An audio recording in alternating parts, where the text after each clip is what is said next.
In our current environment, it's not surprising to find leaders pushing others to achieve the results necessary for the organization's success. However, the research is absolutely clear. The ability for leaders to pull others towards the goal is the supreme leadership capability. My colleagues at Zengerfolkman researched thousands to determine which of their 19 differentiating competencies is the single most powerful separator of the most effective leaders from both average and poor performers. The answer: the ability to inspire and motivate others to high performance. Simply outperforms all others. But here's the rub. Of all of the competencies, it is consistently the lowest scoring. Interesting, right? So it's the best leading predictor of employee commitment and satisfaction during times of tranquility or crisis, yet it is the behavior that leaders struggle with most. So really the question then, is this a skill that people can learn, or a chosen few just born with it? Well, let me be quite frank with you. If we were to rely on natural born leaders, most organizations would be in trouble.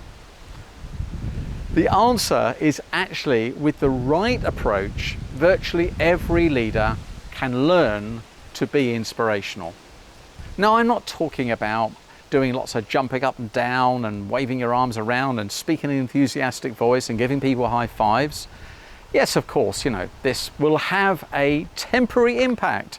But if that's all you have to offer, to be honest, you could become really quite annoying. And I'm sure you know people like that. So, how do you become more inspiring? Well, what I love about the research that Zengerfolkman offer is that it actually provides you with very specific companion behaviors that are based on solid evidence we know will help you be more inspiring when they're practiced. They in fact discovered 10 behaviors exhibited by leaders rated as being inspiring. Let me share with you the top 5. Number 1, make an emotional connection. In other words, through their actions and their deeds, they create a positive feeling and connection about what they're talking about. Number 2, establish stretch goals. They help you reach beyond what you thought was ever possible.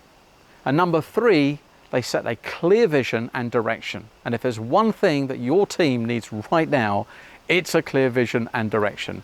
It gives them a sense of knowing what really matters most and what's most important.